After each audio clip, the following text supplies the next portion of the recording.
I want to introduce you this morning. He's not a guest. He's one of our staff ministry team pastors. His name is Chris Fox. They've been with us since the start of the church. They signed up with crazy faith before there were any people, and they said, God is calling us to go plant a church with you guys, and we want to be a part of it. We've been so honored to have Chris and his wife, Holly. Holly oversees our kids ministry. She does a fantastic job every week. Like I said, they don't babysit. They love your kids. They pray for them, and they give them a great experience. And so his wife does a great job doing that. We're so blessed and honored to have them in the life of our church. If you'll give it up for him as he comes.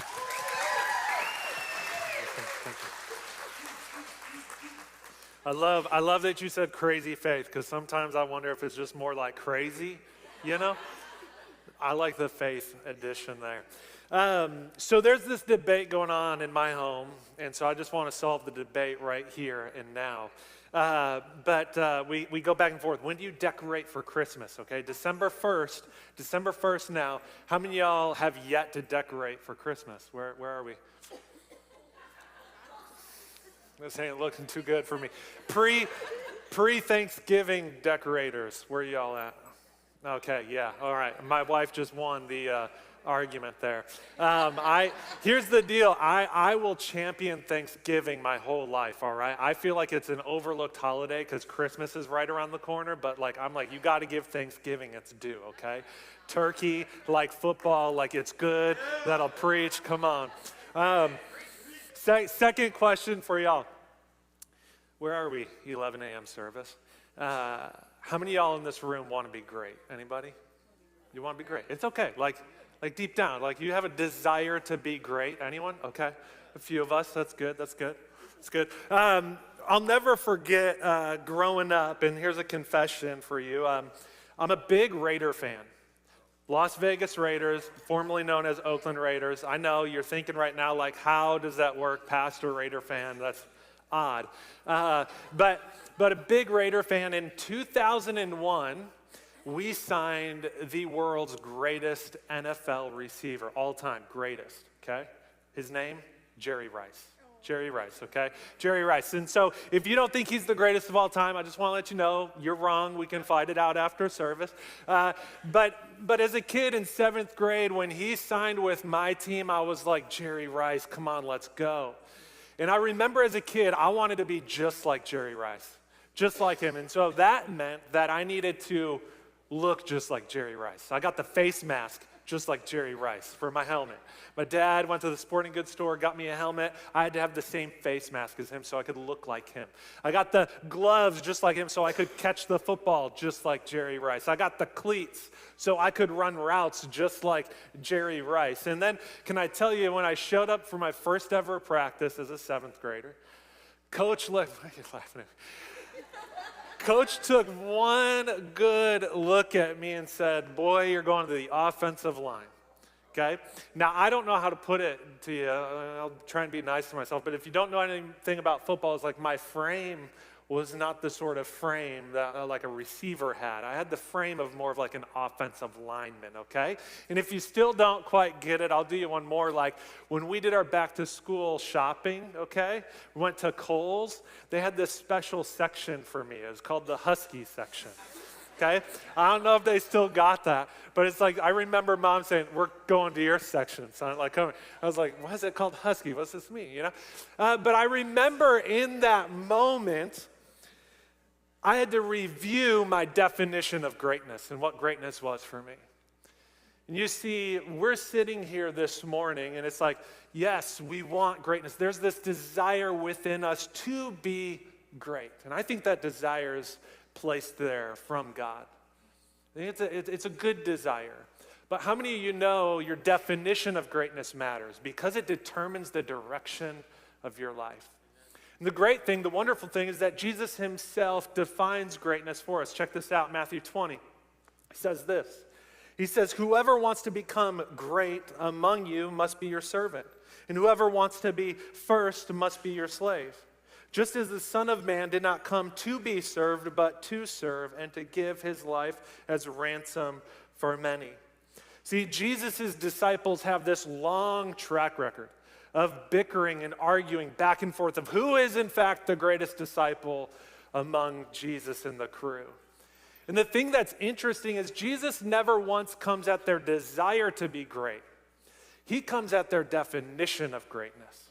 He says, your definition of greatness is a little off. He says, your symbol for greatness for the disciples in their worldview, their symbol of greatness looked more like the throne. The throne. They were after power, authority, rank, position. But Jesus shows up on the scene, and he gives us a very different symbol of greatness. His symbol of greatness looks more like a towel and a basin full of water.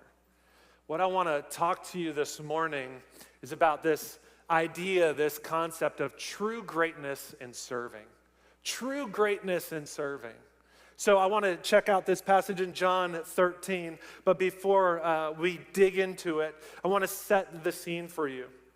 John, the writer of this gospel, sets it up this way. Chapters 1 through 12, he focuses heavily on the public life and ministry of Jesus. You see, Jesus is talking to a Samaritan woman at the well. He's teaching this guy, Nicodemus, of what it means to be born again. He's doing miracles like paralyzed people are walking, blind eyes are being opened. He's doing all these great, incredible things. And then chapter 12 hits this kind of climactic scene of he's entering Jerusalem and people are crying out, Hosanna, blessed is the King of Israel. See, his ministry is taking off. People know who this Jesus guy is now. And then in chapter 13, everything shifts. We're kind of given insight through John's gospel that Jesus becomes aware of the fact that he's about to suffer his death on the cross. And the scene kind of shifts. Chapter 13, it goes from public ministry to now this private ministry moment between Jesus and his closest followers. And here's how he sets the whole ministry time up here in verse 1. John 13, verse 1. It was just before the Passover festival. Jesus knew that his hour had come for him to leave this world and go to the Father. Having loved his own who were in the world, he loved them to the end. Verse 2, the evening meal was in progress. The devil had already prompted Judas, the son of Simon Iscariot, to betray Jesus. Jesus knew, this is a key phrase here, Jesus knew that the Father had put all things under his power and that he had come from God and was returning to God. So, again, key phrase, so he got up from the meal, took off his outer clothing, wrapped a towel around his waist, and after that he poured water into a basin and began to wash his disciples' feet, drying them with the towel that was wrapped around him. There's a lot that could be said about this passage. But this morning I want to talk to you on Jesus and his greatness in serving. When we look at this scene, we see three things. Jesus tells us and teaches us serving should have these three components. It should be unconditional, sacrificial, and it's final. I want to check out verse 1.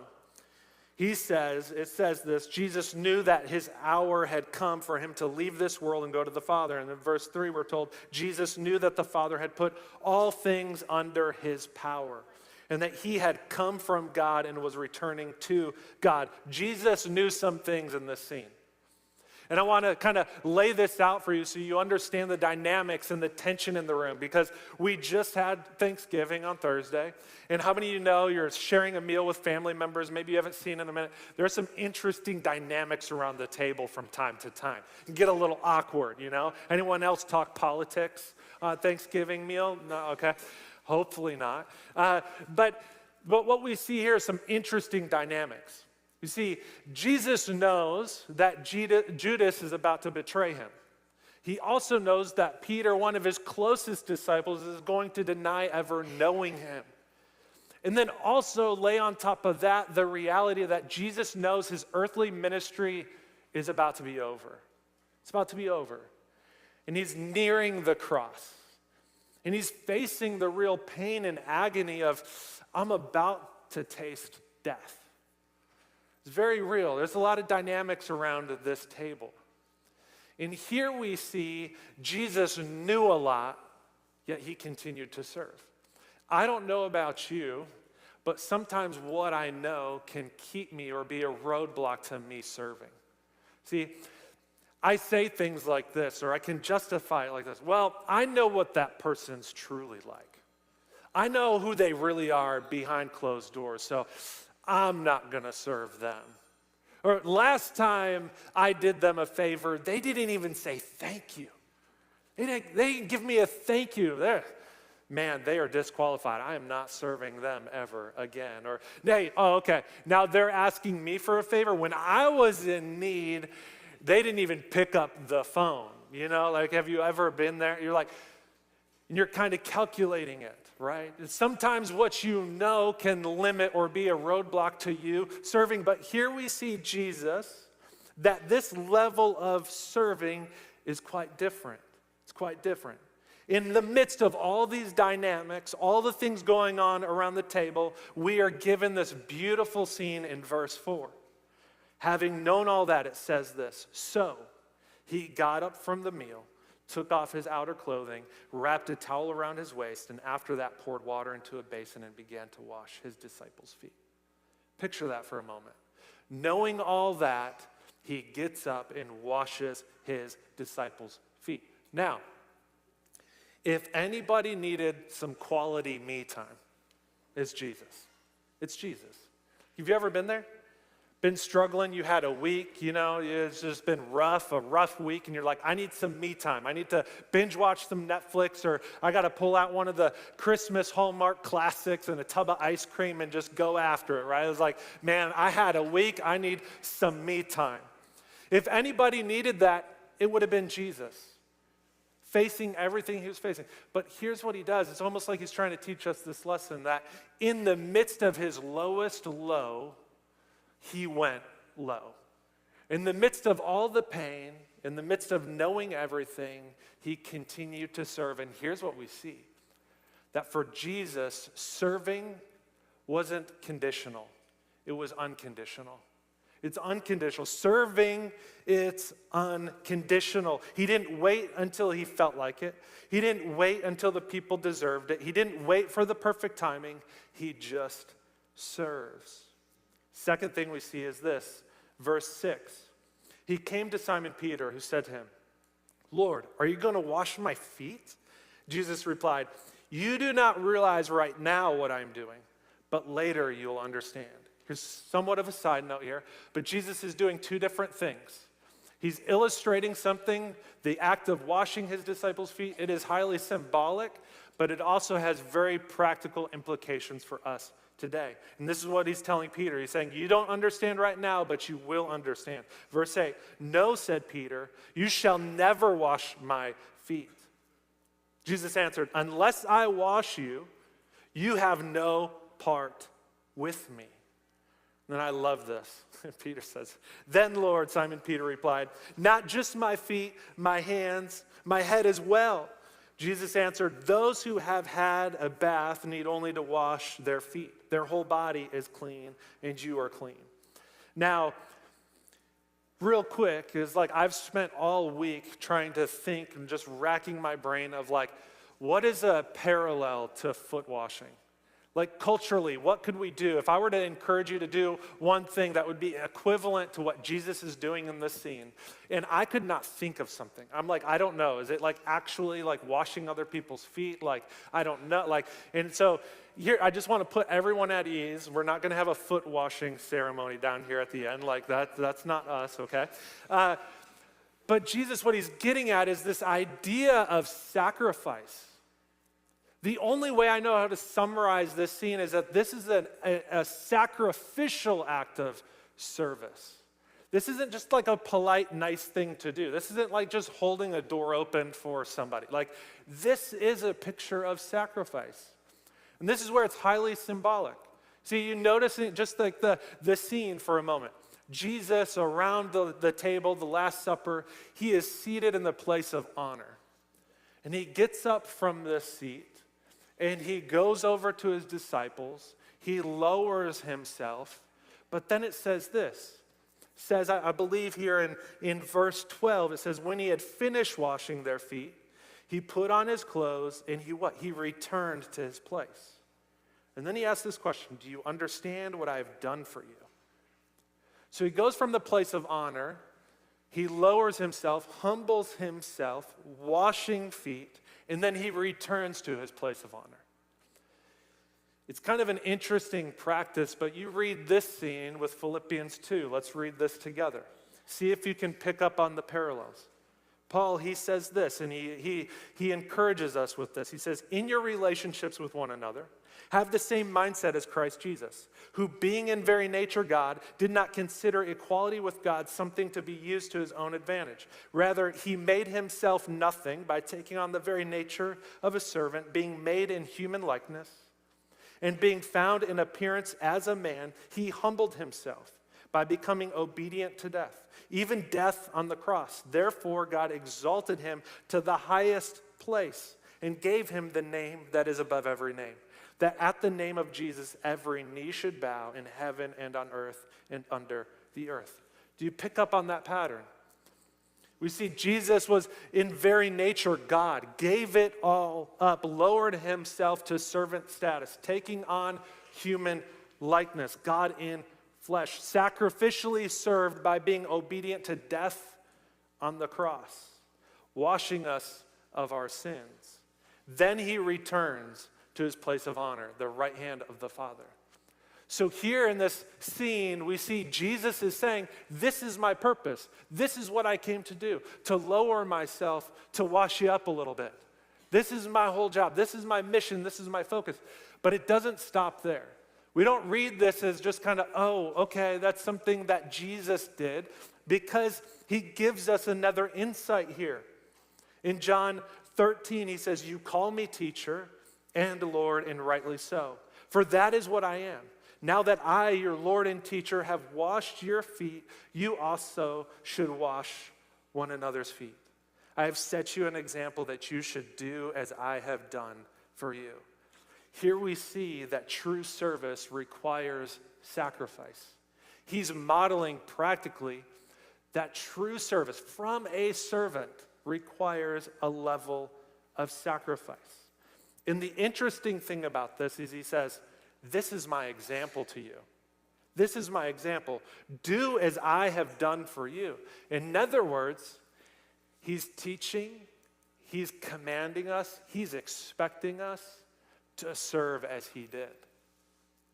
He teaches it, he commands it, he expects it. My question for us, though, this morning is, do we intend to do anything about it?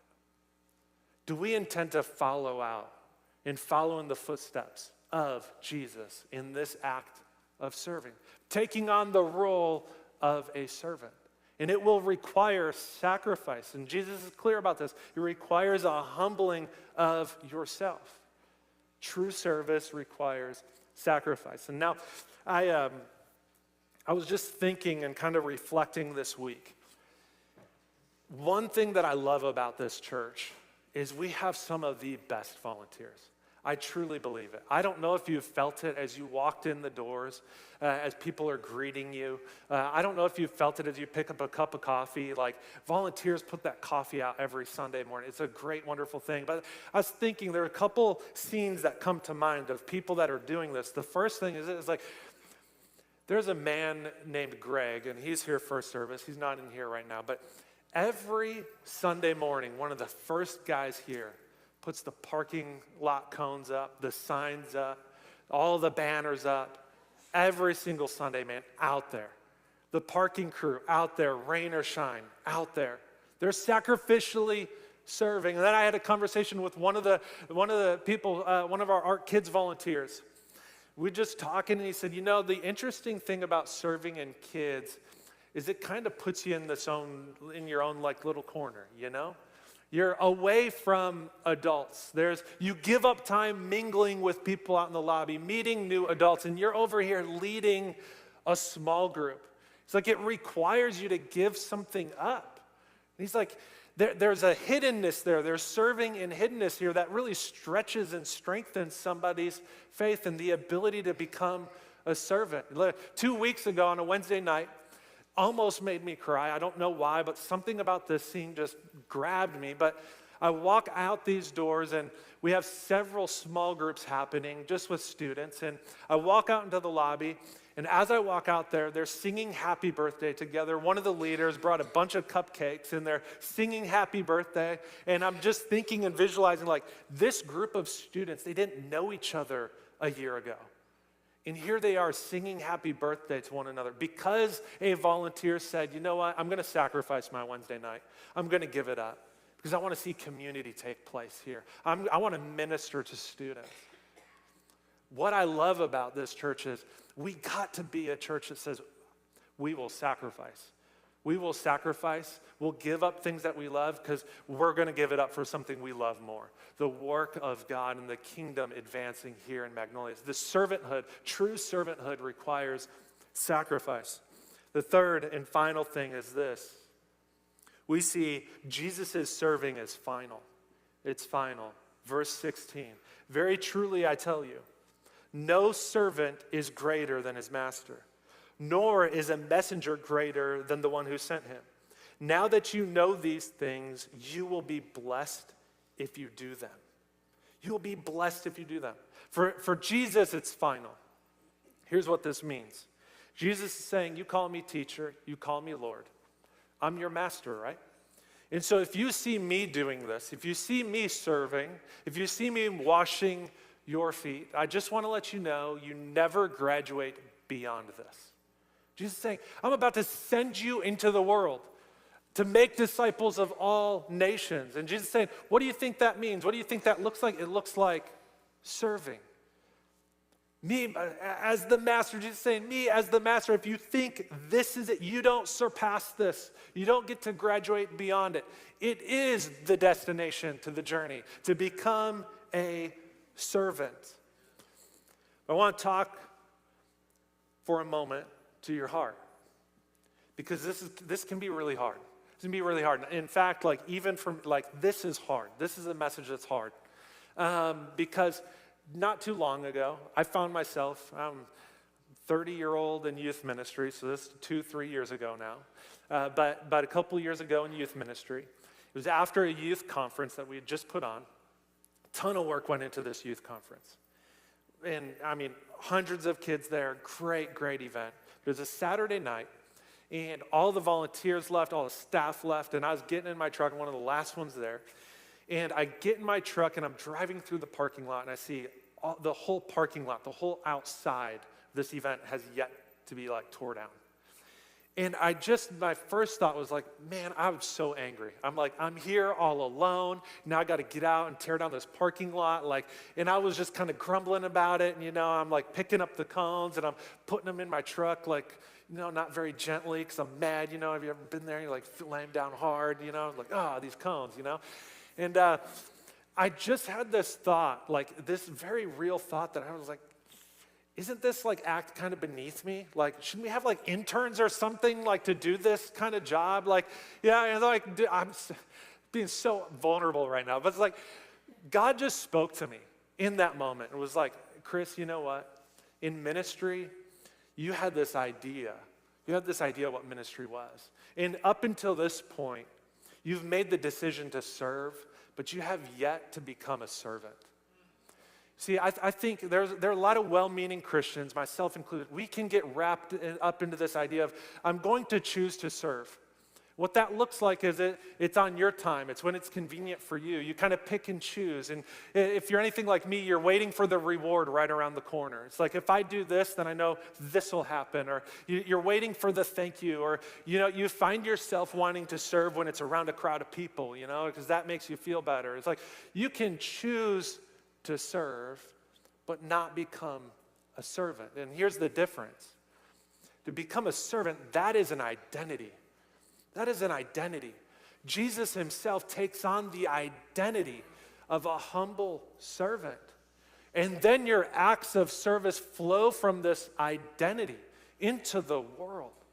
That's what we want. That's what we want to become. We want to become servants. We don't want to be people that just show up to serve. Mother Teresa, each morning, would pray this prayer as she went out to serve. She says this, Lord, make me an instrument of your peace. Where there is hatred, let me sow love. Where there is injury, pardon. Where there is doubt, faith. Where there is despair, hope. Where there is darkness, light. Where there is sadness, joy. I want you to see this. To be an instrument of peace, sowing love, bringing faith, bringing hope, bringing light, that is what a servant looks like. That's the posture of a servant. And sometimes serving isn't an act, it's just your presence because it flows through you. Here are kind of the trademarks of this sort of person. Somebody who has the identity of a servant. I think the first thing a servant possesses is humility. Okay, humility. We see Jesus himself. He describes himself as gentle and humble in heart. So to become servants like Jesus, we need to develop humility. Richard Foster, in his great book, Celebration of Disciplines, talks about humility. Here's what he says. He says, humility is hard to gain by seeking it directly. In other words, have you ever been there? You're like, I want to be humble, I want to be humble, It's just hard to achieve it. He says, when you seek it directly, it's one of those virtues where the more you pursue it, the more distant it becomes.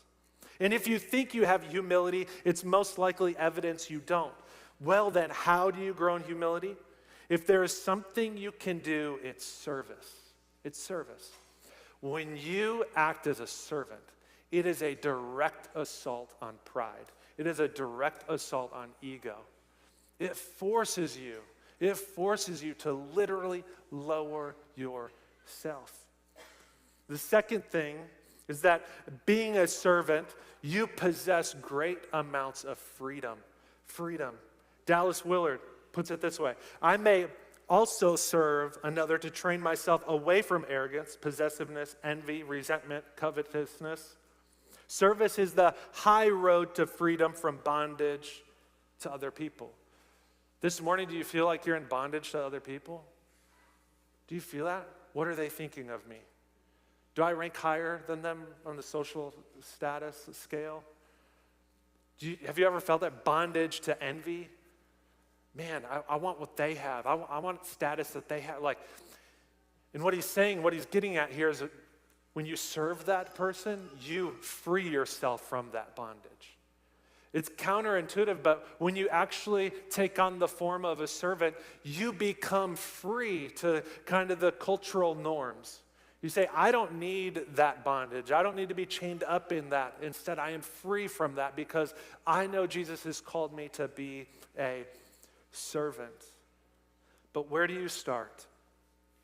If you hear this and you're like, okay, I want to take on the role of servant, where do you start? Where can you start tomorrow morning? I would say this. First, it's with the mundane things. The mundane things. What do you do throughout the week that's routine? When you go to H-E-B, you pick up the groceries, right? Walk through the parking lot. Look for somebody who's struggling to load their groceries in the back of their car. Say, oh, I'm going to serve them. You look for the mundane things.